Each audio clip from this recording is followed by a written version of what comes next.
ठीक है, so we are beginning respiration in organisms. ध्यान से सुनना, किसी भी चीज, खासकर किसी चैप्टर को समझने के लिए एक ही चीज सबसे ज्यादा जरूरी है कि आप ध्यान से सुने, ठीक है।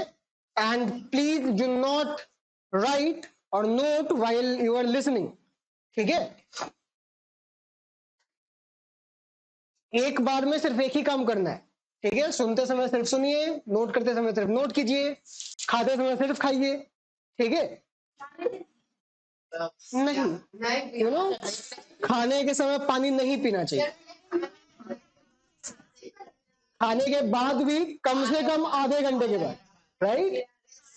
नॉर्मली हमें नहीं पीना चाहिए। क्यों? क्योंकि जो सलाइवा है उसमें एंजाइम है ना, डाइजेस्टिव एंजाइम, उसको वो डाइल्यूट कर देता है पानी, तो डाइजेशन अच्छे से नहीं हो पाता है। वो मजबूरी की बात है ना, पर normally we should not prefer drinking water, right. खैर, तो will begin respiration. Anyone has any idea what is respiration? Don't please don't tell me कि इट्स सांस लेना और सांस छोड़ना, दैट इज नॉट रेस्पिरेशन, ठीक है। बोलो भाई। A process by which animals and plants do digestion. Digestion,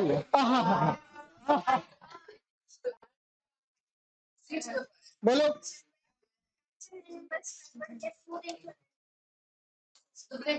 correct. देखो, दो तीन टर्म्स है। पहली बात, डाइजेशन का इससे कुछ खास दूर दूर तक मतलब नहीं है, राइट। तो डाइजेशन तो अभी भूल ही जाओ। डाइजेशन अगर याद है तो होलोजिक न्यूट्रिशन में 5 स्टेप्स थे: ingestion, digestion, absorption and egestion, right. तो डाइजेशन हुआ था, फूड का ब्रेकडाउन हुआ था। ब्रेकडाउन क्यों होना था? क्योंकि जो खाना हम लोगों ने खाया है वो बहुत बड़ा बड़ा था, वो उसके टुकड़े बहुत बड़े बड़े थे। हमारा सेल उससे एनर्जी नहीं निकाल सकता, राइट। तो उसके लिए हमारे बॉडी ने फूड को क्या किया? डाइजेस्ट कर दिया, डाइजेस्ट कर दिया। अब उसके बाद एब्जॉर्प्शन हुआ, उस डाइजेस्टेड फूड को एब्जॉर्ब किया गया, राइट। वो आपके ब्लड में पहुंच गया है, अब ब्लड उसको आपके सेल्स तक लेके जाएगा, ठीक है। सेल को मिल गया फूड, अब अगला स्टेप था एसिमिलेशन। उस फूड को यूज करना, एसिमिलेट करना। फूड को यूज करके क्या निकालेंगे उससे? काहे के लिए फूड खा रहे हैं? एनर्जी, न्यूट्रिशन निकालेंगे, वो तो न्यूट्रिशन है ही, राइट। उससे हम लोग को अल्टीमेटली एनर्जी चाहिए ना। फूड से हम लोग को दो ही चीजें चाहिए होती है, एनर्जी और ग्रोथ, राइट। तो ग्रोथ तो चलो प्रोटीन वगैरह कर देगा, राइट, लेकिन जो मेन पर्पस है वो तो एनर्जी है। सो वी नीड एनर्जी, और फूड से एनर्जी निकालने के इसी प्रोसेस को हम लोग रेस्पिरेशन बुलाते हैं। आई बात समझ में? तो ये जो फूड है जो आपने खाया है, राइट, सब कुछ डाइजेशन एब्जॉर्प्शन हो गया, उसके बाद उससे जो हम लोगों ने एनर्जी निकाला है या निकालेंगे, इसी प्रोसेस को हम लोगों ने नाम दिया है रेस्पिरेशन। और रेस्पिरेशन का मतलब ब्रीदिंग नहीं होता है, इसको अपने दिमाग में अच्छे से बिठा लो। ब्रीदिंग का मतलब बस सांस लेना और वापस रिलीज करना, ऑक्सीजन लेना, कार्बन डाइऑक्साइड छोड़ना, दैट्स इट। वो रेस्पिरेशन का एक हिस्सा है, ठीक है। रेस्पिरेशन पूरा प्रोसेस है एनर्जी निकालने का, उसका एक छोटा सा हिस्सा है ब्रीदिंग, ठीक है। रेस्पिरेशन का मतलब कि फूड आपके सेल में पहुंच चुका है, वहां पे उसको तोड़ ताड़ के एनर्जी निकाला जा रहा है, ठीक है। That is respiration, not breathing. Breathing उसमें हेल्प करता है। इसको ऐसे समझो, तुम पता है जब तुम लोग ये चैप्टर पढ़ोगे अगर, तो हो सकता है ना बुक में आपको एक शब्द पढ़ने को मिले, बर्निंग, बर्निंग ऑफ फूड, कहीं कहीं पे लिखा हुआ मिल सकता है। बर्निंग तो सबको समझ में आता है, बर्निंग, कंबशन। कंबशन सुना है या नहीं सुना है? नहीं सुना है, आज सुनो। कंबशन, कंबशन सही में नहीं सुना है?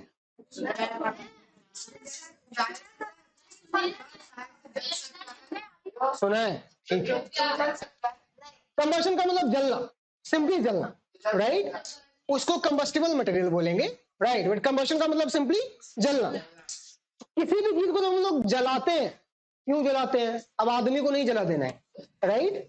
नॉर्मली जब कंबस्टिबल मटेरियल के एग्जांपल्स दो। प्लास्टिक कंबस्टिबल मटेरियल है, वुड और पेपर, पेट्रोलियम और डीजल, केरोसिन, कोल, सारे फॉसिल फ्यूल, सीएनजी, ये सब क्या है? ये सब फ्यूल्स हैं, ये सब फ्यूल ही है ना। तो फ्यूल को हम लोग जलाते हैं, उसका कंबर्शन करवाते हैं। क्यों करवाते हैं हम लोग? क्यों जला रहे हैं पेट्रोल को, क्यों जला रहे हैं कोयले को? एनर्जी निकालने के लिए, राइट। जो पावर प्लांट्स होते हैं, जहां पावर प्लांट का मतलब बहुत पावरफुल प्लांट, तो करेक्ट, जहां पे वो फैक्ट्री, वो इंडस्ट्री जहां पे इलेक्ट्रिसिटी बनती है, उसको हम लोग पावर प्लांट बोलते हैं, ठीक है। और वो प्लांट जैसा बिल्कुल नहीं दिखता है, ठीक है। यहाँ पे प्लांट का मतलब फैक्ट्री है, राइट। सो पावर प्लांट का मतलब वो फैक्ट्री जहां पे बिजली बन रही है। आज भी इन 2023 maximum electricity of the whole world and in our country also is being produced by burning coal, ठीक है। कोयला जलता है, उससे एनर्जी मिलती है, हीट निकलता है, heat is a form of energy. उस एनर्जी को यूज करके हम लोग बड़े बड़े टैंकर्स में पानी रहता है, उसको गर्म करते हैं, उसको बॉईल करवाते हैं, सॉरी, बॉईल होने के बाद वो पानी स्टीम में कन्वर्ट होगा, वेपराइज होगा ना। अब उस स्टीम को ना हम लोग पतले से पाइप से गुजारेंगे, राइट, जिससे कि, और उस पाइप के लास्ट में रहेगा एक टरबाइन, एक पंखा रहता है। तो उस स्टीम से वो पंखा घूमता है, राइट, और वो पंखा कनेक्टेड होता है एक जनरेटर से, ठीक है। तो जब पंखा घूमता है तो जनरेटर भी घूमेगा, ठीक है, और उससे फिर बिजली पैदा होती है, इलेक्ट्रिसिटी बनती है, राइट।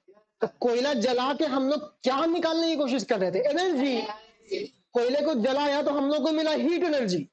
और आप सबने एक रूल पढ़ा होगा, law of conservation of energy का, that energy can neither be created nor be destroyed, it can store, it can only change its form, right. एक फॉर्म से दूसरे में कन्वर्ट हो सकता है। तो हीट एनर्जी मिला कोयले को जलाकर, उसको हम लोगों ने किस एनर्जी में कन्वर्ट कर दिया? इलेक्ट्रिकल एनर्जी में, ठीक है। तो हम लोग जब भी किसी चीज को जलाते हैं तो उससे हम लोग को एनर्जी मिलती है। सेम काम हम लोग फूड के साथ करते हैं, ठीक है। हम लोग फूड को बर्न करते हैं, उसका कंबर्शन करवाते हैं। अब इसका ये मतलब नहीं कि बॉडी के अंदर धुआं धुआं हो रखा हो, नहीं, ऐसा नहीं है, राइट। लेकिन हाँ, हमारे हर सेल में फूड के साथ वही प्रोसेस हो रहा है जो कि पेट्रोलियम के साथ होता है, उसको जलाने पे कोल के साथ होता है। और किसी भी चीज को जलाने के लिए सबसे इंपॉर्टेंट चीज क्या है? Oxygen.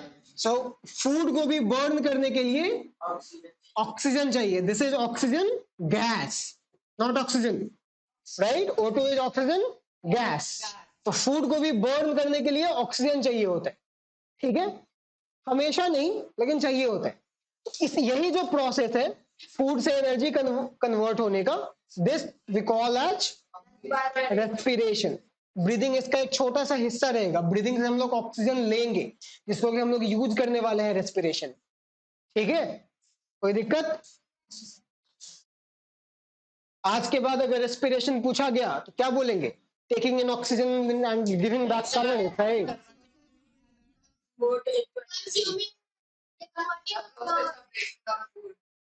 To get energy, breaking down food नहीं, वो डाइजेशन होता है, ठीक है। अगर ब्रेकिंग डाउन बोल रहे हो तो बोलो कि वी टू गेट एनर्जी, ठीक है। फूड से एनर्जी निकालने के ही प्रोसेस को हम लोग रेस्पिरेशन बोलते हैं, दैट्स इट, ठीक है। अब ये जो रेस्पिरेशन है ना, अच्छा, कौन कौन लिविंग ऑर्गेनिजम्स रेस्पिरेशन करते हैं? ह्यूमन बीइंग्स, सारा, कोई एक्सेप्शन नहीं है। रेस्पिरेशन क्या सारे लिविंग बीइंग्स में होता है? Sure, very good. It respiration occurs in all living beings without exception, ठीक है। इस पृथ्वी पे या पृथ्वी के बाहर भी अगर कोई लिविंग बीइंग है तो हर कोई रेस्पिरेशन करता है, क्योंकि यार बिना एनर्जी के तो बॉडी चलने वाला है नहीं, राइट। और एनर्जी पैदाइशी तो हम लोग बॉडी में रखते नहीं है, हम लोग को कंटिन्यूसली उसके लिए फूड चाहिए, फूड चाहिए तो उसे एनर्जी निकालना पड़ेगा, उसी को तो रेस्पिरेशन बोलते हैं, राइट। सो हर लिविंग बीइंग के बॉडी के अंदर रेस्पिरेशन होता है, ठीक है। अलग अलग तरीके से होता है, लेकिन होता है, ठीक है। कोई प्रॉब्लम? Very good. तो please note it down and please do it fast. कोई क्वेश्चन है तो बोलो। कोई डाउट है तो बोलो।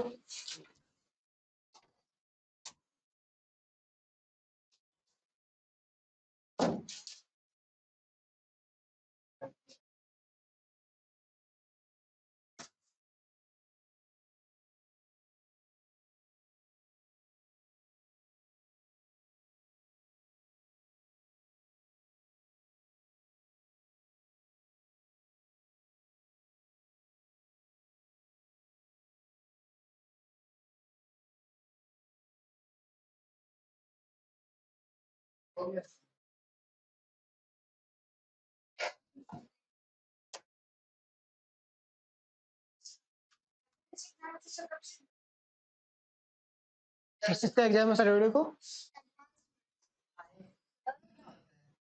Advanced maths. Maths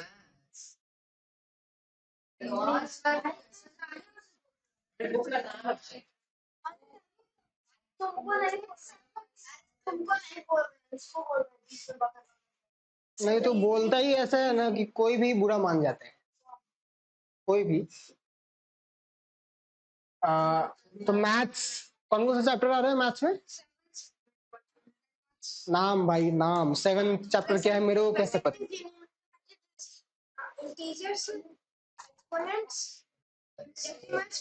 Any chapter which has not been done here in this in coaching? सारा हो गया। तुमको किसमें प्रॉब्लम? सर्कस में प्रॉब्लम है। ठीक है। सो इस वीक में मैथ्स क्लास कब है तुम लोगों को? परसों ही है। बेस्ट है तब तो परसों मैथ्स लेते आना। ठीक है। और अगर किसी और सब्जेक्ट में तुमको लग रहा है कि याद करना है, बाकी सब भी है ना सब्जेक्ट, तो वो लेते आना कल से। ठीक है।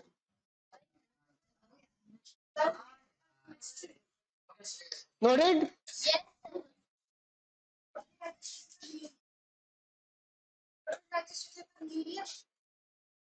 नहीं। हाँ, क्या बनता है? इसी को याद नहीं रहना बोलते हैं, पता है? Amino acids. अमाइनो एसिड से फिर यूरिया बनता है।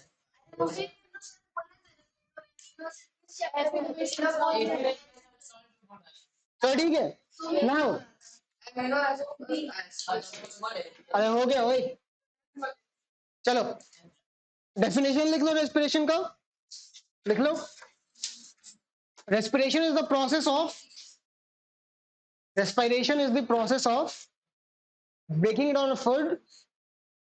In fact, don't write breaking down. Respiration is the process of extracting energy. Extracting यानी बाहर निकालना। Extracting energy from the food in our body. Respiration is the process of extracting energy out of food in our body. Full stop.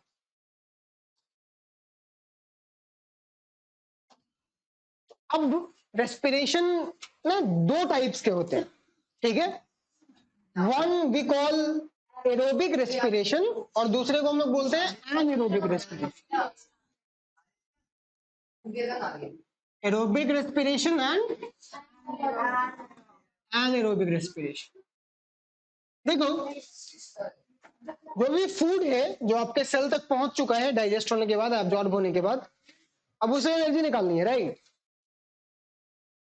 अगर ये काम energy निकालने का जो काम है, ये प्रोसेस में ऑक्सीजन यूज हो रहा है, ठीक है, तो उसको हम लोग एरोबिक रेस्पिरेशन बोलेंगे, अदरवाइज एनारोबिक रेस्पिरेशन बोलेंगे। ठीक है। अगर ऑक्सीजन यूज हुआ फूड से एनर्जी निकालने के लिए तो उस वाले को हम लोग एरोबिक रेस्पिरेशन, दूसरे वाले को एनारोबिक रेस्पिरेशन बोलेंगे। लेकिन इसका ये मतलब नहीं है कि एनारोबिक रेस्पिरेशन में ऑक्सीजन होगा ही नहीं। ऑक्सीजन वहां पे प्रेजेंट हो सकता है, ठीक है, लेकिन वो यूज नहीं होगा। ठीक है। उस सेल में, उस फूड के पास, अच्छा फूड का क्या मतलब है? फूड क्या होता है? Food glucose. सेल्स का मोस्ट प्रिफर्ड फूड कौन है? ग्लूकोज। ग्लूकोज नहीं मिलेगा तब सेल कुछ और ढूंढेगा, राइट? तो अगर मान लिया कि ऑक्सीजन प्रेजेंट है और वो सेल को एरोबिक रेस्पिरेशन करने आता ही नहीं है, तो तब भी वो एनारोबिक करेगा, उससे कोई दिक्कत नहीं है। लेकिन हाँ, कुछ कुछ ऑर्गेनिजम्स ऐसे भी होते हैं या कुछ कुछ सेल्स ऐसे भी होते हैं जो एकदम स्ट्रिक्ट एनारोब्स होते हैं, मतलब उनको ऑक्सीजन का प्रेजेंस भी नहीं चाहिए होता है। अगर ऑक्सीजन रहा ना तब भी नहीं हो पाएगा रेस्पिरेशन, ऐसे भी होते हैं। लेकिन जनरली हम लोग ये समझ के अभी चलेंगे कि एरोबिक रेस्पिरेशन में ऑक्सीजन एकदम चाहिए ही चाहिए, ऑक्सीजन यूज भी होगा, और एनारोबिक में ऑक्सीजन यूज नहीं होगा, वो वहां पे प्रेजेंट हो सकता है। ठीक है, सो एरोबिक रेस्पिरेशन हम लोग किसको बोल रहे हैं? इन विच ऑक्सीजन इज यूज्ड। और एनारोबिक रेस्पिरेशन में ऑक्सीजन यूज नॉट यूज। ठीक है, अब देखो होता क्या है कि हम लोग शुरू करते हैं ग्लूकोज से। ग्लूकोज का formula, fantastic, so this is glucose, right? कितने कार्बन एटम्स है एक ग्लूकोज मॉलिक्यूल में? 6। तो कितना कार्बन डाइऑक्साइड मिलेगा? 6, राइट? तो लेकिन अब जैसे एरोबिक रेस्पिरेशन कौन करता है? हम लोग एरोबिक करते हैं नॉर्मली, ठीक है।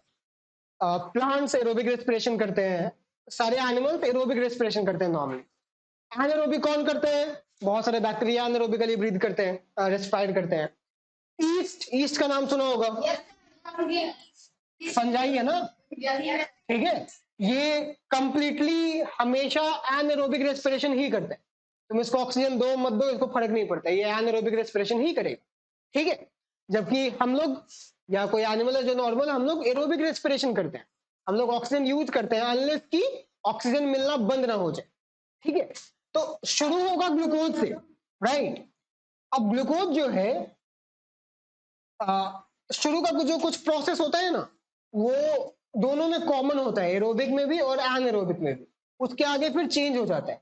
तो अगर हम लोग एरोबिक रेस्पिरेशन की बात करें तो ग्लूकोज के साथ ऑक्सीजन रिएक्ट करेगा और हमें मिल जाएगा CO2 plus H2O plus ATP।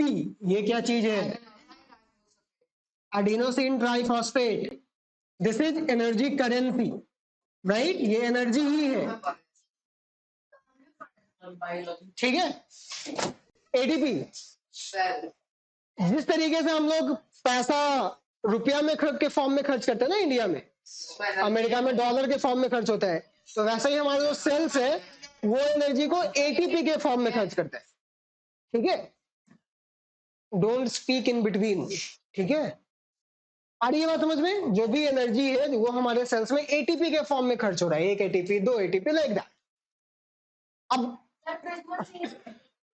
नहीं, सुनना भाई, ये रिएक्शन अगर ध्यान से देखोगे तो this is the reverse of photosynthesis. Photosynthesis में हम लोग कार्बन डाइऑक्साइड और वाटर यूज करता है प्लांट, और ग्लूकोज और ऑक्सीजन मिल रहा था, सनलाइट के फॉर्म में एनर्जी यूज होता है। तो रेस्पिरेशन फोटोसिंथेसिस का उल्टा है एरोबिक रेस्पिरेशन वाला, ठीक है। ये रिएक्टेंट है और ये प्रोडक्ट है, ठीक है। लेकिन ये जितना सिंपल रिएक्शन दिख रहा है ना, इतना सिंपल होता नहीं, ये बहुत सारे स्टेप्स में होता है, 9-10 स्टेप्स में होता है, ठीक है।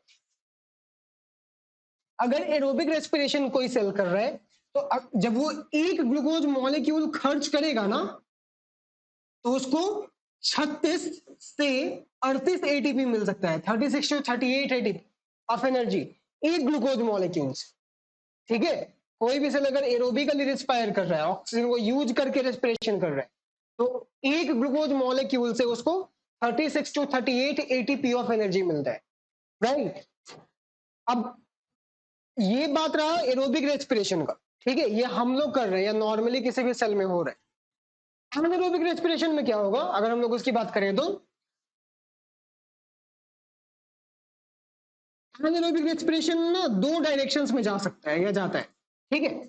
हो सकता है कि ये प्लांट सेल में हो रहा हो या किसी फंजाई के सेल में हो रहा हो, तो अलग टाइप से होता है। और अगर किसी एनिमल सेल में हो रहा है, जैसे मान लो हमारे मसल्स के सेल्स में हो रहा है, तो ये अलग टाइप से होता है, ठीक है। बात आ रही है समझ में? अगर एनारोबिक रेस्पिरेशन मतलब बिना ऑक्सीजन के यूज के जो रेस्पिरेशन हो रहा है, वो अगर किसी प्लांट सेल में या ईस्ट के सेल में, फंजाई के सेल में या बैक्टीरिया के सेल में हो रहा हो, तो अलग टाइप से होगा, और एनिमल सेल में होगा तो अलग टाइप से होगा। लेकिन दोनों केस में फाइनली 2 एटीपी ऑफ एनर्जी मिलेगा in case of anaerobic respiration. ठीक है, एरोबिक पर ग्लूकोज मॉलिक्यूल, एक ग्लूकोज मॉलिक्यूल से। ठीक है, एरोबिक रेस्पिरेशन में क्या हो रहा था, एक ग्लूकोज मॉलिक्यूल से कितने एटीपी मॉलिक्यूल, 36 और 38 मिल जाएगा, दोनों में से कोई एक तो पक्का मिलेगा। ठीक है, लेकिन जब एनारोबिक रेस्पिरेशन होगा तो चाहे कहीं भी हो, एक ग्लूकोज मॉलिक्यूल से 2 एटीपी। ठीक है, याद रहेगा, गुड, नोट इट डाउन। बोलो। ऐसा नहीं होता है भाई, नहीं हो सकता है वैसे, कैसे कम मिल जाएगा, तो उसके पीछे कुछ लॉजिक देना चाहोगे? कोई तो तरीका होगा ना जिससे वैसा हो रहा होगा।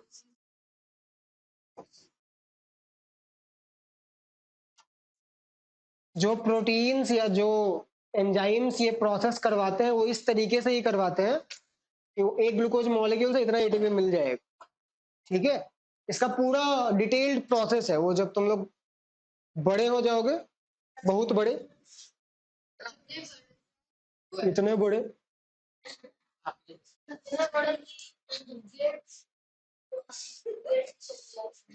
11th में पढ़ने को मिलेगा, क्लास 11th।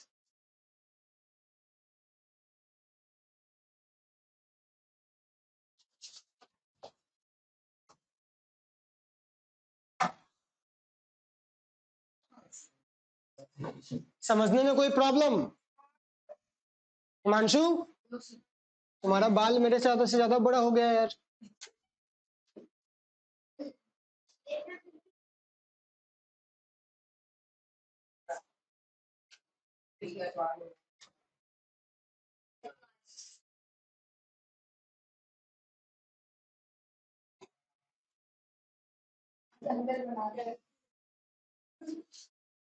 घरे आता हूँ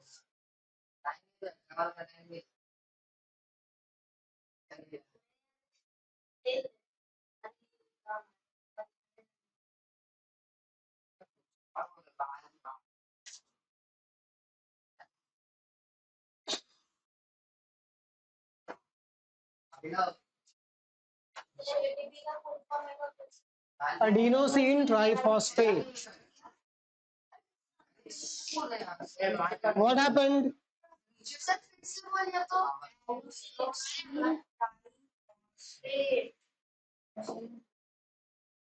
फास्फोरस सुना है ना? तो एक एडिनोसिन के मॉलिक्यूल में ना 3 फास्फोरस का, फास्फोरस तो नहीं पर 3 फॉस्फेट का ग्रुप जुड़ा रहता है। ठीक है, और जिस बॉन्ड से जुड़ा रहता है उसी बॉन्ड में होती है एनर्जी। ठीक है, तो जब एनर्जी निकालना होता है तो उस बॉन्ड को तोड़ दिया जाता है। ठीक है, 3 बॉन्ड से तीनों को तोड़ देंगे, राइट?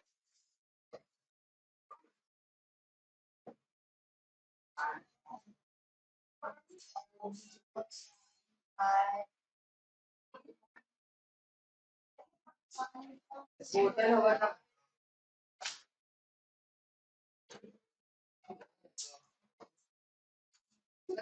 होटल लेके आ रहा है दोनों लेके आता है।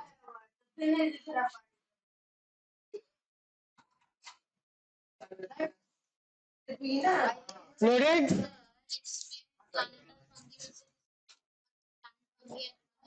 देखो ना अभी आएगा समझ में। नोटेड, आगे बढ़े। ठीक है, बैग उठा ले भाई, कर लो नोट कर लो। नहीं, कोई बात नहीं, उस जीवन की कोई कीमत नहीं।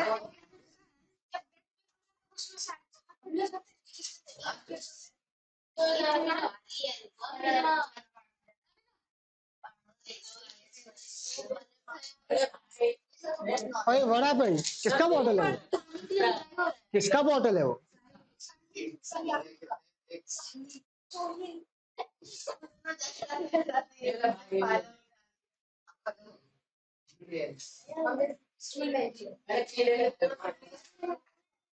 चलो हो गया नोट, चलिए आगे बढ़ते हैं। अच्छा, एरोबिक रेस्पिरेशन होता क्या है हमारे सेल में? न्यूक्लियस सेल में रेस्पिरेशन प्रोसेस होगा तो उससे एनर्जी मिलेगी ना, पावर मिलेगा। Power house of the cell किसको बोलते हैं? Mitochondria. Mitochondria is known as power house of the cell. ठीक है, एरोबिक रेस्पिरेशन यही होता है एक्चुअली, साइटोप्लाज्म में भी होता है और माइटोकॉन्ड्रिया में, दोनों जगह होता है। लेकिन एनारोबिक रेस्पिरेशन, अब इसका ये मतलब मत समझना कि दोनों जगह में से किसी में भी हो सकता है। आधा प्रोसेस साइटोप्लाज्म में होगा और आधा प्रोसेस माइटोकॉन्ड्रिया में होगा। एनारोबिक रेस्पिरेशन सिर्फ साइटोप्लाज्म में होगा। ठीक है, so aerobic respiration will occur in cytoplasm plus mitochondria. ठीक है,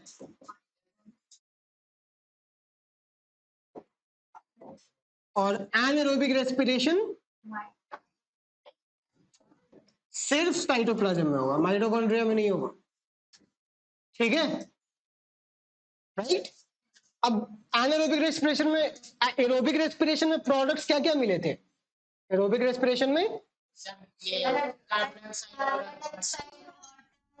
और एनर्जी।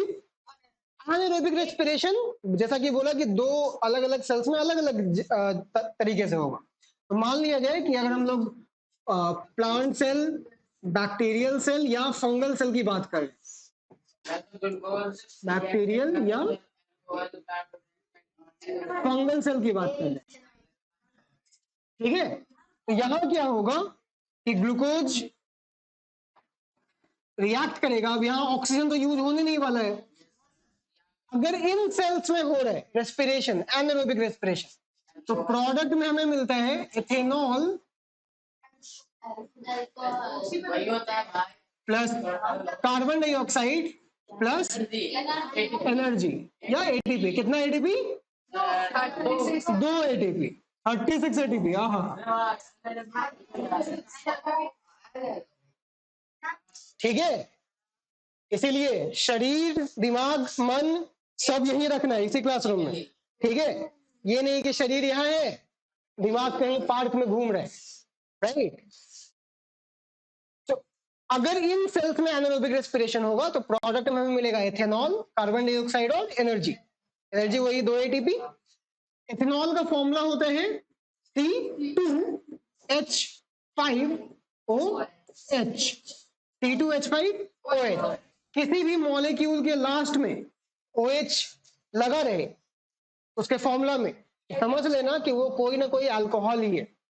ठीक है, किसी भी मॉलिक्यूल के फॉर्मूले में अगर OH रहे इट मींस कि वो अल्कोहल है। इसीलिए एथेनॉल है, लास्ट में ऑल लगा हुआ है, OL, राइट। ऐसे ही एक अल्कोहल होता है मेथेनॉल।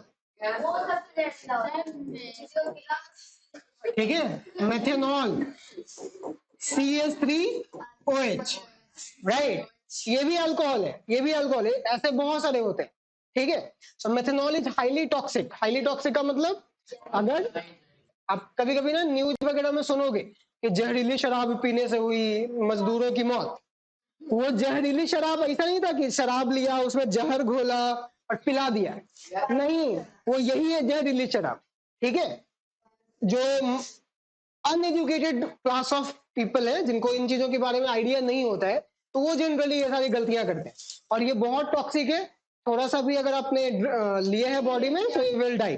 ठीक है, ठीक है, और नहीं, ठीक है, और जो एथेनॉल है ये भी टॉक्सिक होता है। ऐसा नहीं कि एथेनॉल टॉक्सिक नहीं होता है। जो ड्रिंकिंग के लिए यूज होता है नॉर्मली वो ये होता है। ठीक है, हाँ? अरे हाँ भाई, थम जा, राइट। जो एथेनॉल है वो भी टॉक्सिक है, लेकिन वो इसके मुकाबले बहुत कम टॉक्सिक है। तो अगर एथेनॉल का बहुत स्ट्रॉन्ग कॉन्सेंट्रेशन है, मतलब एकदम प्योर एथेनॉल टाइप का है, तब जाके वो आपके बॉडी के लिए नुकसानदायक। इनफैक्ट जब किसी को मेथेनॉल पॉइजनिंग होती है, मतलब वही अगर कोई मेथेनॉल पी लिया है और मर रहे, तो उसके ट्रीटमेंट में ना एथेनॉल ही देते हैं। ठीक है, पिलाते नहीं है, ठीक है, वो ब्लड के थ्रू दिया जाता है। आई बात समझ में? हाँ, पिलाते नहीं है, ठीक है। हाँ, नहीं तो बेचारा ऑलरेडी मर रहा है, थोड़ा थोड़ा और आराम से मरेगा, राइट। इसीलिए मेथनॉल वगैरह पीना छोड़ दो तुम लोग भी, एथेनॉल मेथनॉल जो भी पीते हो, राइट। नहीं तो नहीं पीते हो तो लेता है, अच्छा आते तो है। देखो, ये जो प्रोसेस है रेस्पिरेशन का, इसमें एथेनॉल बन रहा है, ये तो जहां भी हो रहा था वहां एथेनॉल बन रहा होगा ना। हम लोग तो जैसे घर में कभी आटा गूंद कर, आटा सान कर, जिसको हम लोग घरों में बोलते हैं, राइट, क्या बोलते हैं उस गूंदे हुए आटे को? दो दो दो DOUG है, जिसको कोई डफ डाउग नहीं पढ़ना है, दैट इज दो, राइट। तो अगर मान लिया कभी गलती से ज्यादा हो गया या रह गया, उसको रात भर छोड़ दिए, तो सवेरे में वो थोड़ा स्वलन दिखेगा और आपको उसमें जैसे ब्रेड में छेद छेद होता है ना, वैसा दिखेगा। और उसके ऊपर में एक, हाँ, स्लाइमी सा चिपचिपा सा एक लेयर मिलेगा। वो स्वेल क्यों हुआ है या वो बबल्स जैसे क्यों बन गए हैं? क्योंकि रात भर में जो बैक्टीरिया है, जो डिकम्पोजर बैक्टीरिया है, वो रात भर एनारोबिक रेस्पिरेशन किया है और रिलीज किया है CO2, ठीक है। तो CO2 रिलीज हुआ है, वही उन बबल्स में फंसा हुआ रह गया है, ठीक है, इसीलिए वो उसके बबल्स बन गए और वो स्वेल कर गया है, क्योंकि गैस रिलीज हुआ है तो वो थोड़ा स्वेल किया है। इसी को जब हम लोग बेक करते हैं, पकाते हैं ना, तो वो जो बबल्स बना था वो हार्ड हो जाता है और वो ब्रेड या बिस्किट कैसे अंदर से होता है भुरभुरा सा, होल होल होल टाइप, वैसा बन जाता है, राइट। तो हम लोग को जब भी फ्लफीनेस चाहिए होता है तो हम लोग यही वाला रेस्पिरेशन करवाते हैं, ठीक है, ताकि कार्बन डाइऑक्साइड रिलीज हो और उसके बबल्स बन के ट्रैप रह जाए, ठीक है। और वो जो ऊपर में स्लाइमी सा लिक्विड वाला जो लेयर है ना, वो ये है, ठीक है, सोमरस, राइट। शराब खाते हैं हम लोग, ठीक है, खाते तो है ही, ठीक है, हर इंसान ड्रिंकिंग किया है, ठीक है। No no no, listen listen, अब सिंस इस प्रोसेस में एथेनॉल बन रहा है, एथेनॉल का यूज क्या किया है? अपार्ट फ्रॉम ड्रिंकिंग, ड्रिंकिंग तो ये है ही use, most common use, right. Bihar में बंद है लेकिन फिर भी चलता है, राइट। लेकिन एथेनॉल के बहुत सारे यूजेज हैं, जैसे वाटर को यूनिवर्सल सॉल्वेंट बोलते हैं ना, क्योंकि वाटर में मैक्सिमम चीजें घुल जाती है। लेकिन अगर कोई चीज वाटर में भी ना घुले तो हम लोग उसको एथेनॉल में डिजोल्व करने की कोशिश करते हैं। तो जो लैबोरेटरीज है, केमिकल लैबोरेटरीज, वहां पे एथेनॉल का खूब यूज होता है रिएक्शन वगैरह करवाने के लिए, ठीक है। नहीं है, ठीक है, हाँ? क्या करवाना चाहिए भाई? हर चीज उसमें डिजोल्व हो ही जाएगा, ठीक है। तो लिसन, एथेनॉल का बहुत इंडस्ट्रियल यूज बहुत सारा है, उससे हम लोग बहुत सारे कंपाउंड्स बना सकते हैं जो कि हमारे काम का होगा। इसके अलावा सैनिटाइजर, कोविड में जो यूज किए हो, ठीक है, उसमें देखना लिखा रहेगा 80% एथेनॉल, ठीक है। ऐसा इसलिए होता है ना क्योंकि इथेनॉल का ना एंटीसेप्टिक प्रॉपर्टी होता है, वो बैक्टीरिया को, ईस्ट को किल कर सकता है, माइक्रो ऑर्गेनिजम्स को। इनफैक्ट जब इथेनॉल प्रोड्यूस किया जाता है ना फैक्ट्रीज में, जहां पे शराब बनती है, वहां पे हम लोग यूज करते हैं ईस्ट का, ईस्ट जो फंजाई है। हम लोग फलों को या मतलब कोई भी फ्रूट वगैरह लेते हैं और उस पर ईस्ट वगैरह ऐड कर देते हैं, वो उसको सड़ाता है, सड़ाने का मतलब एनारोबिक रेस्पिरेशन करता है, ठीक है, और इथेनॉल बनाता है, ठीक है। हम लोग एथेनॉल को अलग करते रहते हैं। अब जैसे ही एथेनॉल का कॉन्सेंट्रेशन 13% के आसपास पहुंचता है, तो जो ईस्ट सेल्स थे ना जिनको हम लोग यूज कर रहे थे, वो खुद भी मरने लगते हैं। आई बात समझ में? जिन ईस्ट सेल्स को यूज करके एथेनॉल प्रोड्यूस करवा रहे थे, एथेनॉल का कॉन्सेंट्रेशन बढ़ने के बाद वो ईस्ट सेल्स खुद मरने लगते हैं, ठीक है। वो कितने परसेंट कॉन्सेंट्रेशन पे? 13% पे। सोचो ना, सैनिटाइजर में हम लोग 70% हो सकता है, सुनो ना, तो अगर 70% 80% कॉन्सेंट्रेशन रखे तो बैक्टीरिया तो मर ही जाएगा ना। और इंजेक्शन या सिरिंज भरने से पहले जो स्पिरिट लगाते हो ब्लू कलर का, वो एथेनॉल ही होता है। और वो ना मतलब लगभग 99% अल्कोहल रहता है, ठीक है। तो वो बहुत स्ट्रॉन्ग एंटीसेप्टिक होता है, ठीक है। उसका कलर ब्लू होता नहीं है, उसमें बाहर से एक डाई ऐड कर देते हैं ब्लू कलर का, ताकि पता चल पाए कि भाई वो पीने वाला नहीं है, ठीक है। उसको एक स्पेसिफिक यूज के लिए, राइट। अरे हाँ, वही तो बोल रहा हूँ, जो स्पिरिट है वो अल्कोहल है, प्योर अल्कोहल है, 99% प्योर अल्कोहल है। उसका कलर ब्लू तो होगा नहीं, लेकिन और उसमें ना थोड़ा सा कभी कभी मेथनॉल वगैरह एडेड रहता है, तो उसको हम लोग डीनेचर्ड अल्कोहल बोलते हैं।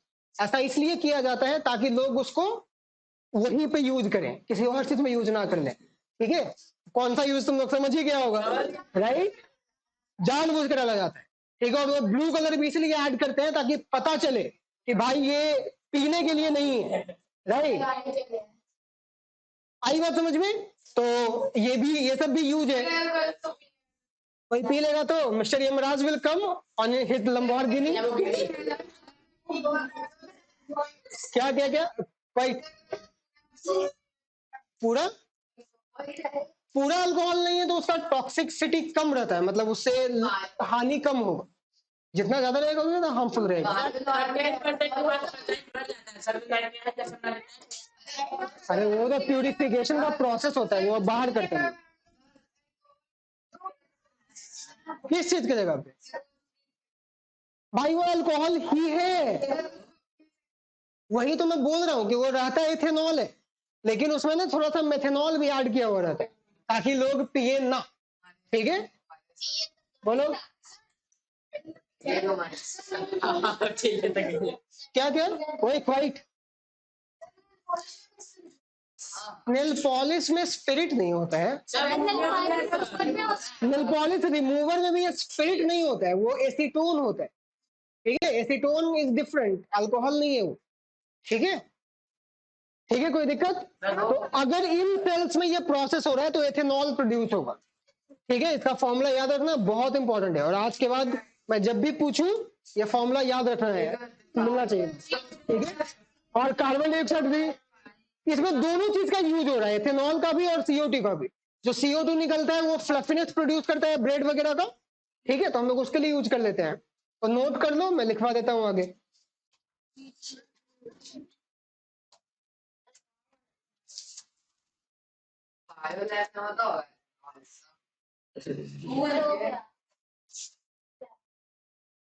तुम क्या करने के प्लान में हो ये बताओ?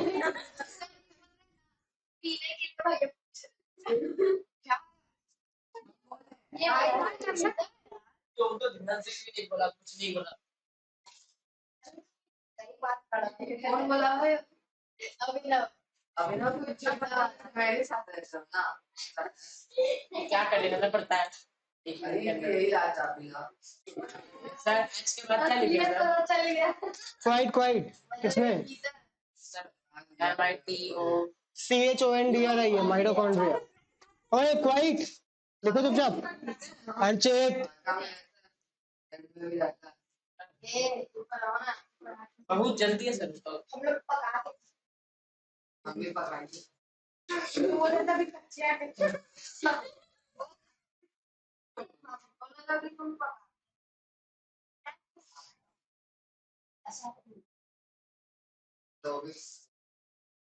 तुम नोट नहीं कर रही है श्रेया? हो गया? मना किया ना सुनते समय नोट करने से? नहीं करना चाहिए। और तेरे को हर चीज पे कमेंट्री करना जरूरी होता है, हाँ?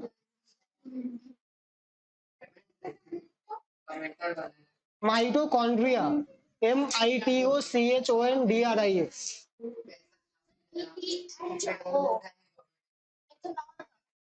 हाँ, नहीं HA एथेनॉल, हाँ साइटोप्लाज्म। एरोबिक रेस्पिरेशन का पहला कुछ स्टेप साइटोप्लाज्म में होता है, बाकी माइटोकॉन्ड्रिया में होता है। शांत रहो एकदम।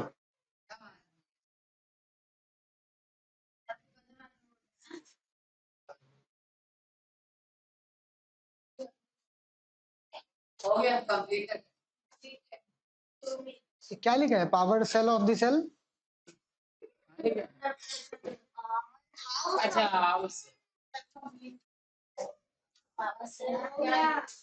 नोटेड? ठीक है, आगे लिखो। when when when anaerobic respiration when anaerobic respiration when when anaerobic respiration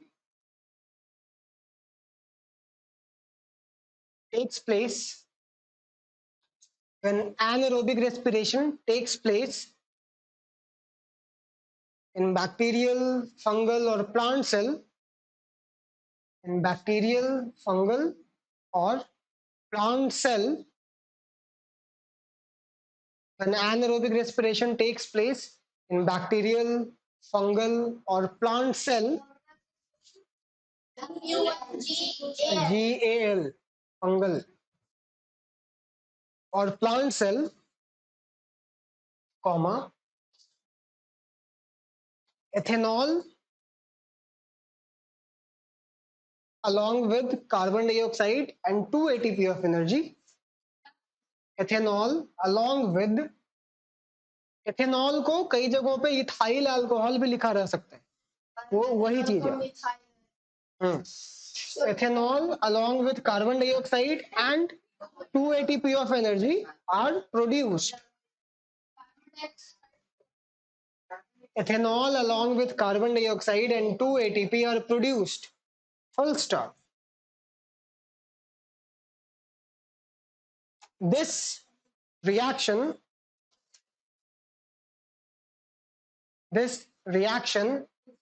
is called alcoholic fermentation.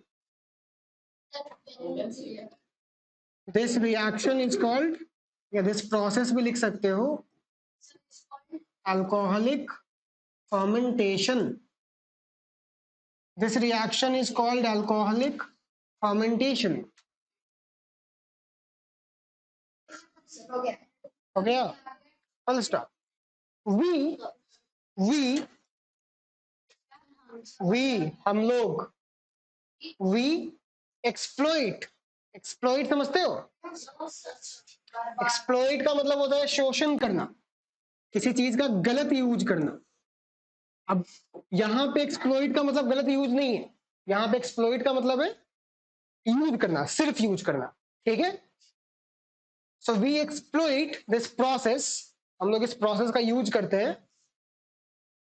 We exploit this process for number 1, production of alcohol,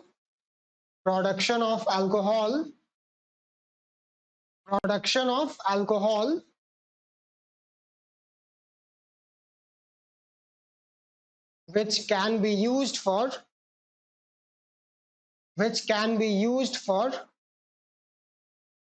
drinking,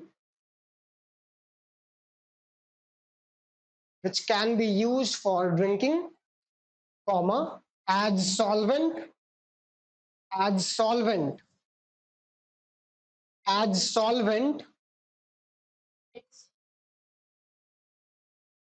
हाँ लिख लो, कॉमा इन मेडिसिन्स, बहुत सारा जो कफ सिरप वगैरह होता है वो सब रहता है एथेनॉल में। हाँ लिख सकते हो, इन मेडिसिन्स हो गया, देन कॉमा एज डिसइंफेक्टेंट, वही sanitiser, as disinfectant, DISINFECTANT, disinfectant, infectant, INFECTANT, infectant, infection नहीं पता है तो वही इन्फेक्टेंट, डिसइंफेक्टेंट, और कोई यूज बच गया, एटसेट्रा, और बहुत सारे जो इंडस्ट्रियल यूजेज है वो तो है, ठीक है। नंबर टू फॉर प्रोड्यूसिंग, ये दोनों ट्यूब भी जला लेना चाहिए था ना,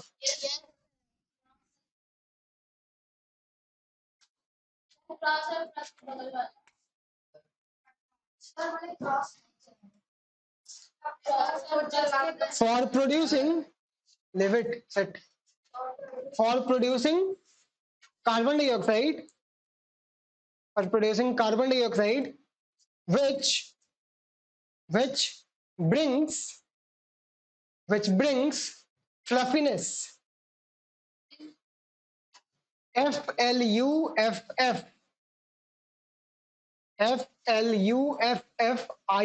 FLUFFINESS, फ्लफीनेस. फ्लफीनेस का मतलब वही जो छेद छेद छेद हो जाते हैं ना. क्या? हाँ वैसा बोलते हैं, पता नहीं है. Which brings fluffiness to breads, comma biscuits. हाँ बिस्किट्स में भी होता है. बिस्किट अंदर से कैसा होता है, भुरभुरा टाइप का. अरे बाहर से ना, अंदर से. Biscuits, comma cakes, comma idli and dosa.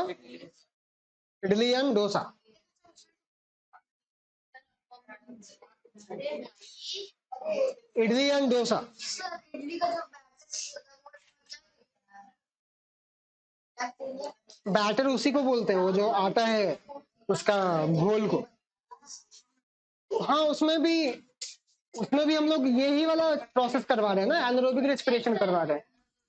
लेकिन हाँ ध्यान रहे, इडली डोसा में ईस्ट काम नहीं करता है, वहां पे काम सेम होता है, पर वहां पे बैक्टीरिया करता है.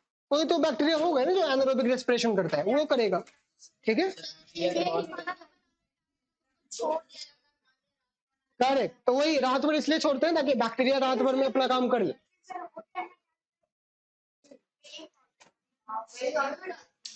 चलो ठीक है, यहां तक में कोई दिक्कत? इडली एंड डोसा खत्म. और क्या बनाना है तुम्हें? ठीक है, अब हम लोग देखते हैं अगर एनारोबिक रेस्पिरेशन एनिमल सेल में हो तो क्या होगा. राइट, मसल सेल्स में हो तो क्या होगा. इन मसल सेल्स.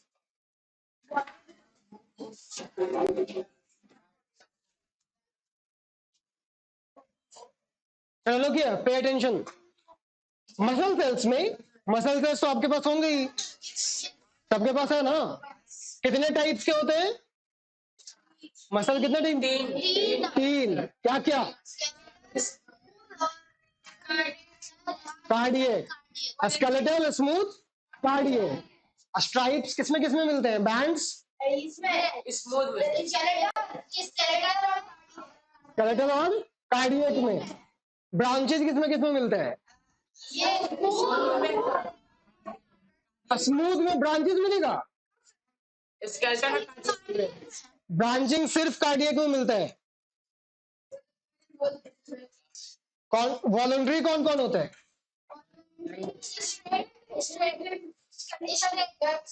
इन तीनों में से कौन होता है? सिर्फ स्केलेटल होता है. ठीक है चलो, तो देखो वो हम नहीं लिखवाए, वो तुम लिखे.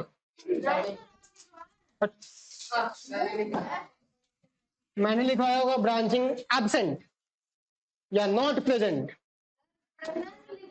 वही तो बोल रहा हूँ, वो तुम लिखा है, हम नहीं लिखवाया. स्मूथ में कैसे मिलेगा यार ब्रांचिंग?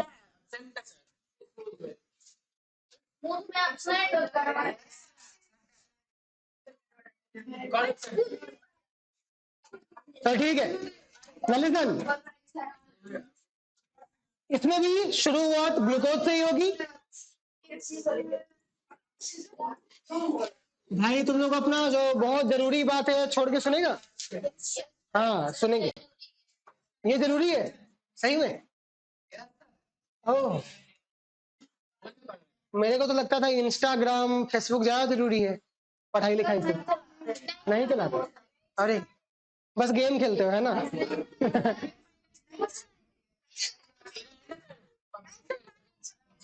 तुम free fire. Okay, listen. So हो गया. Now we'll start with glucose.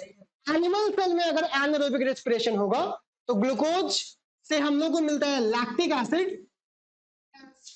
Plus energy, वही 2 ATP. ठीक है, इसमें कोई एथेनॉल नहीं मिलेगा, कोई कार्बन डाइऑक्साइड नहीं मिलेगा, सिर्फ लैक्टिक एसिड मिलेगा और एनर्जी मिलेगा. लैक्टिक एसिड क्या है? एसिड बेसिस सॉल्ट पढ़े होगे, तो उसमें 2 टाइप के एसिड्स पढ़े होंगे, मिनरल एसिड और ऑर्गेनिक एसिड. ऑर्गेनिक एसिड मतलब कार्बन और हाइड्रोजन वाले एसिड्स. हाँ, तो क्या बोलते हैं? अरे हाँ भाई, ठीक है. ऑर्गेनिक कंपाउंड हम लोग उन्हीं कंपाउंड्स को बोलते हैं जिसमें कार्बन और हाइड्रोजन मिले. ठीक है, so lactic acid is also type of organic acid. Organic acid तो कैसा होगा? स्ट्रॉन्ग या वीक? Weak, right. तो lactic acid is weak acid. अब होता ये है भाई, अगर देखो हम लोग मसल सेल्स की बात कर रहे हैं, मसल हमारे पास है, पर हम लोग तो एरोबिक रेस्पिरेशन करते हैं, राइट. हम लोग नॉर्मली एरोबिक रेस्पिरेशन करते हैं. जैसे ही हम लोग एकदम सीवियर एक्सरसाइज करें या हमारा बॉडी एकदम थक जाए या ऐसा कुछ, मतलब मान लो हम बहुत देर से दौड़ रहे हैं, राइट, कुत्ता आपको आपके पीछे पड़ा हुआ है या आप कुत्ते के पीछे पड़े हुए हैं, राइट. दोनों केस में आपका और कुत्ते दोनों का एकदम बैंड बजा पड़ा है, राइट. दोनों दौड़ रहे हैं ना भाई, दोनों का मसल एकदम काम किए जा रहा है. काम करने के लिए क्या चाहिए? एनर्जी. एनर्जी के लिए क्या चाहिए? फूड और ऑक्सीजन. फूड मान लो कि है, खा पी के एकदम टंच है, लेकिन ऑक्सीजन तो लिमिटेड अमाउंट में ही है ना, उसका एक लिमिट है ना भाई. तुमको जितनी एनर्जी चाहिए उसके लिए जितना ऑक्सीजन चाहिए वो फुलफिल हो ही नहीं पा रहे, क्योंकि उस समय एनर्जी का डिमांड बहुत ज्यादा बढ़ा हुआ है ना. अभी क्या है कि अभी मैं नॉर्मली खड़ा हूँ, चल फिर रहा हूँ, बोल रहा हूँ, तो इसमें एनर्जी का डिमांड बहुत ज्यादा नहीं है. कि जो 21% ऑक्सीजन है हमारे एटमॉस्फेयर में, this is taking care of that demand, this is more than enough, right. लेकिन उस समय एनर्जी का डिमांड बहुत ज्यादा बढ़ा हुआ रहता है, इतना कि फुलफिल नहीं हो रहा हो पाएगा. ठीक है, जब हम लोग सीवियर एक्सरसाइज कर रहे हैं या ऐसे किसी सिचुएशन में ऑक्सीजन का डिमांड फुलफिल हो नहीं पाता है, तो उतनी एनर्जी मिल नहीं पाएगी. तो हम लोग का बॉडी क्या करता है कि एनर्जी जो कि एरोबिक रेस्पिरेशन से निकालना था उससे तो अब पूरा हो नहीं पा रहे, तो वो एनएरोबिकली भी रिस्पायर करने लगता है. तो हमारे मसल सेल्स जब बहुत ज्यादा सीवियर स्ट्रेनुअस सिचुएशन में हो तो एरोबिक के साथ साथ एनएरोबिक रेस्पिरेशन भी शुरू कर देते हैं.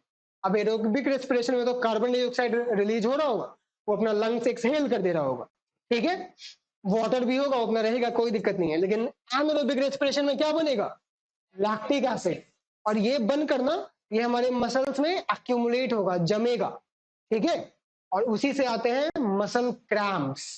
ठीक है, कभी कभी खेलने वेलने के दौरान या बहुत देर से दौड़ रहे हैं तो अचानक से पैर के मसल्स में, बोलते हैं ना पैर चढ़ जाना जिसको बोलते हैं घरों में, राइट.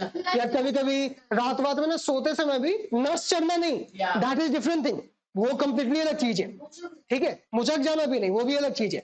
कभी कभी नहीं होता है कि जहां पे मसल्स कहाँ पे ज्यादा है, ये सब जो एरिया है, ठीक है, फिर घुटने के नीचे में पैर के पीछे वाला जो एरिया है, ठीक है, थाई में भी, राइट, जहाँ पे खूब मसल डेंसिटी बहुत ज्यादा है, वहां पे कभी कभी दर्द फील नहीं हुआ है, उसको हम लोग, हाँ, उसको हम लोग मसल क्रैम्प्स बोलते हैं. ठीक है, या कभी कभी अगर क्रिकेट मैच वगैरह देखना या फुटबॉल मैच वगैरह, तो उसमें अगर मान लिया कोई बैट्समैन बहुत देर से टिका हुआ है, सेंचुरी मार दिया है, डबल सेंचुरी के कगार पे है, राइट, तो देखना उसका भी बैंड बजना धीरे धीरे शुरू हो जाता है. बीच बीच में बुलाएगा 2-3 बार पवेलियन से 2-3 लोगों को, राइट, वो आके उसको मसाज वसाज देंगे, पैर वैर को, हाथ वाथ को मैनेज करेंगे. Reason is this lactic acid. इतना देर से एक्सरसाइज हो रहा है ना कि मसल अब एरोबिक से एनारोबिक मोड पे शिफ्ट हो गया है और बन रहा है लैक्टिक एसिड, जो मसल्स में एक्यूमुलेट कर रहा है और मसल क्रैम्प्स काउज कर रहा है. ठीक है, इसका उपाय क्या है? जहां पे भी क्रैम्प है वहां पे मसाज दो, और मसाज इस तरीके से दो कि वो स्प्रेड करे, लैक्टिक एसिड एक जगह पे जमा ना रहे, वो पहले स्प्रेड करे. और क्या कर सकते हैं? हॉट वाटर बाथ ले सकते हैं, गर्म पानी से, मतलब पानी उबाल के कूद जाएंगे उसमें, तो नॉर्मल वार्म वाटर से शावर वगैरह लेंगे, राइट. नहीं तो पता चला ना कि क्रैम्प्स ठीक करने गए थे, राइट, चमड़ी उधेड़वा के आ गए हैं, राइट, तो वो नहीं होना चाहिए। ठीक है, तो किडनी के पास दर्द, सही बात है, खासकर जब तुम पानी पी के दौड़ोगे ना, इसीलिए खेलने के समय कभी भी पानी नहीं पीना चाहिए, या पानी पी लो तो थोड़ा देर आराम कर लो एकदम बैठ बैठ के, ठीक है, ग्लूकोज पी लो, ठीक है, दर्द तो करता है, सही बात है, राइट। इसका आइडिया मेरे को एग्जैक्टली नहीं है क्यों करता है, बट करता तो है, ठीक है, ठीक है। तो मसल क्रैम्प समझ में आया, लैक्टिक एसिड। और जैसे मान लिया कि मैंने एक्सरसाइज किया, खूब दौड़, मान लिया कि आज टारगेट रखे थे कि मैं 10 किलोमीटर दौड़ूंगा, 8 किलोमीटर दौड़ लिए, उसके बाद मसल क्रैम्प चालू हो गया, ठीक है, या लैक्टिक एसिड बनना चालू हो गया, एनारोबिक मोड शिफ्ट हो गया, 2 किलोमीटर और एनारोबिक मोड के सहारे हम दौड़ लिए, राइट, उसके बाद क्रैम्प वगैरह आया, लैक्टिक एसिड बन गया। अब मैं शांत होऊंगा, आराम से बैठूंगा, कुत्ता को दौड़ा लिए बहुत, राइट, अब हम शांत होंगे, कुत्ता भी शांत होगा, राइट। अब जब हम लोग आराम करना शुरू करेंगे ना, तो अब बॉडी क्या करेगा, बॉडी उस लैक्टिक एसिड को भी तोड़ना शुरू करेगा, और उसमें भी बहुत सारा एटीपी खर्च होगा, बहुत सारी एनर्जी खर्च होगा। उसके बाद जो एरोबिक मोड से हम लोग रेस्पिरेशन करेंगे, उससे जो एनर्जी निकल रहा है, उसको बॉडी किस लिए यूज कर रहा है, उस लैक्टिक एसिड को हटाने में बॉडी से, ठीक है, ठीक है, कोई दिक्कत। So that is muscle cramps. एक मैंने कोई मैच देखा था, I don't, India versus south Africa का मैच था, और साउथ अफ्रीका ने इंडिया को धोए हुए था। उस दिन 3 प्लेयर्स ने सेंचुरी मारी थी साउथ अफ्रीका की तरफ से, ठीक है, आई थिंक एक एबी डिविलियर्स था, एक डिकॉक था, और एक फाफ डू प्लेसिस था। फाफ डू प्लेसिस सेंचुरी तो मार ही दिया था, लेकिन उसका अभी तक एकदम बैंड बजा पड़ा था, तो आके उसका मतलब एक बार तो वो लिटरली लंगड़ाने लगा था, ठीक है, फिर धोनी आया, उसको थोड़ा पैर वैर उसका सीधा भी किया, राइट, थोड़ा मसाज वसाज पैर वैर में, बाहर से बुलाया गया डॉक्टर फिजिशियन लोग, राइट। तो जो फिजिशियंस आते हैं ना दौड़ते दौड़ते पानी वानी लेके, राइट, देख के तो मजा आता होगा ना कि क्या मस्त लाइफ है, राइट, मन करता है, बुलाता है पवेलियन से, वो लोग एकदम माजा फ्रूटी जूस वूस लेके आता है, राइट, कोल्ड ड्रिंक, ठीक है, और वो लोग ना स्ट्रेचर भी लेके आता है कि अगर मान लिया जरूरत पड़ गया तो उसमें लेके जाएंगे, ठीक है, स्ट्रेचर समझते हो ना, हाँ, आज ही देखा है, क्या कटा था उस पर, ठीक है, ठीक है। तो वो लोग जो आते हैं फिजिशियंस, मतलब जरूरी नहीं है कि मरा हो, राइट, तो अरे लिसन, तो वो जो फिजिशियंस आते हैं या जो फिजियोथेरेपिस्ट लोग आते हैं मसाज वसाज देने, तो लोग ना एक स्प्रे भी लेके आते हैं, ठीक है, वॉलिनी या जिसका भी स्प्रे रहे वो लेके आते हैं, उस स्प्रे से भी ये लैक्टिक एसिड और डिसइम्बर्स होता है, मतलब स्प्रेड करने का काम करता है, ठीक है, तो मे भी, ठीक है, और उसका काम वो ये कि वो लैक्टिक एसिड को, हाँ, एड का भरोसा मत किया करो भाई, एड में तो वो, एड में बहुत कुछ दिखाता है, राइट, टूथपेस्ट का एड में दिखाता है कि अखरोट फोड़ दे रहा है दांत से, असली में फोड़ के दिखाओ, तोड़ा है दांत से, मैंने कभी ट्राई ही नहीं किया है। अच्छा, हम तो वो गेट का जो हिंज होता है ना, वहां पे रख के,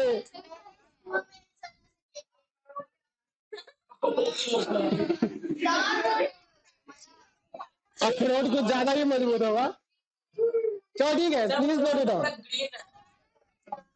क्या, हाँ, तो कच्चा होगा भाई, तो नोट कर लो, आगे लिखवाता हूँ, जल्दी करो,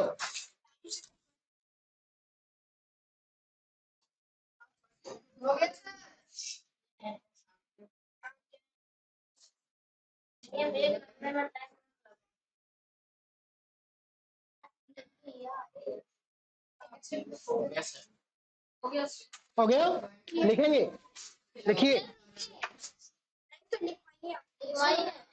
उसका छोड़ दे, है ना, चलो लिखो,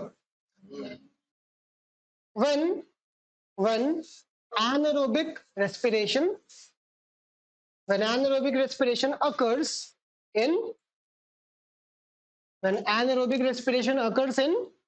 muscle cells, when anaerobic respiration occurs in muscle cells,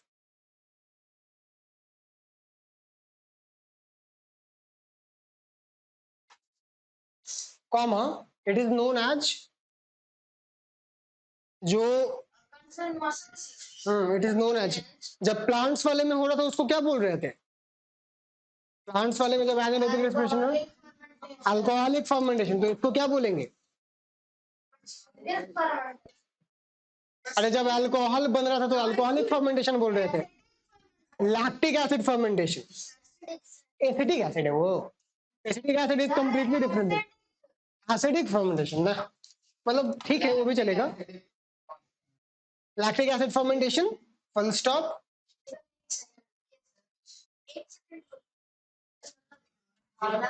lactic acid fermentation, full stop.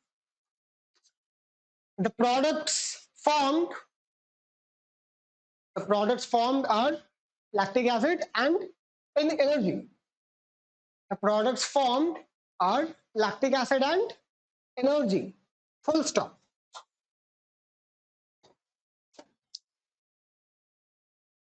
Lactic acid and energy. Next line. When we do some severe exercise, severe, severe, when we do some severe exercise,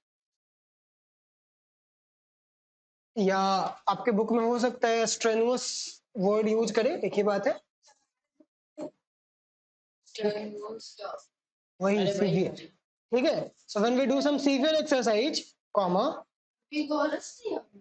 हाँ वो भी चलेगा, vigorous नहीं, vigorous, comma, the oxygen demand एकदम लिख सकते हैं, बिल्कुल लिख सकते हैं. The oxygen demand is so high,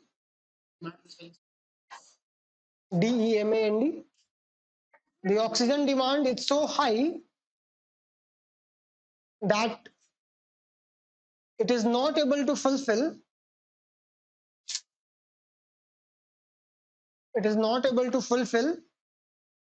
the energy requirement, that it is not able to fulfill the energy requirement, that it is not able to fulfill the energy requirement, full stop. Hence, यार तुम उतना page छोड़ क्यों देते हो right side में, किस खुशी में?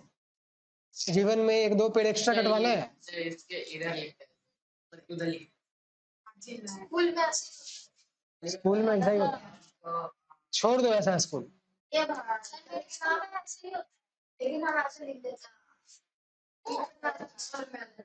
सब वो तो ये लोग को लगता है कि ये अलग से है, पर इसी का छाप रहता है. Okay, आगे. Hence our body shifts to hence our body shifts to anaerobic respiration. Hence our body shifts to anaerobic respiration to fulfill the energy demand. Hence our body shifts to anaerobic respiration to fulfill the energy demand. To fulfill the energy demand. To fulfill the energy demand, leading to accumulation. Accumulation यानी इकट्ठा हो जाना, जम जाना. Leading to accumulation of what? Leading to accumulation of lactic acid, causing muscle cramps. Muscle cramps होगा तो वही hot water bath, massage या स्प्रे यूज करेंगे, ठीक है. हो जाता है। CRAMPS,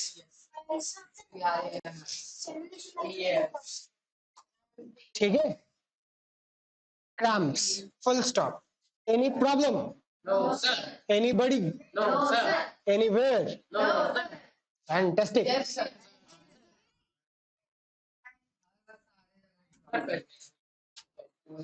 चलो, तो रेस्पिरेशन खत्म हो गया, रेस्पिरेशन खत्म हो गया यानी रेस्पिरेशन खत्म हुआ है। अभी हम लोग को ब्रीदिंग देखना बाकी है, ठीक है। ब्रीदिंग यानी ये जो ऑक्सीजन हम लोग यूज कर रहे हैं रेस्पिरेशन में, ये आ कैसे रहा है, ठीक है। सो वो हम लोग अगले क्लास में देखेंगे, राइट। नहीं, निकालो हम लोग, निकालो जाओ। नहीं,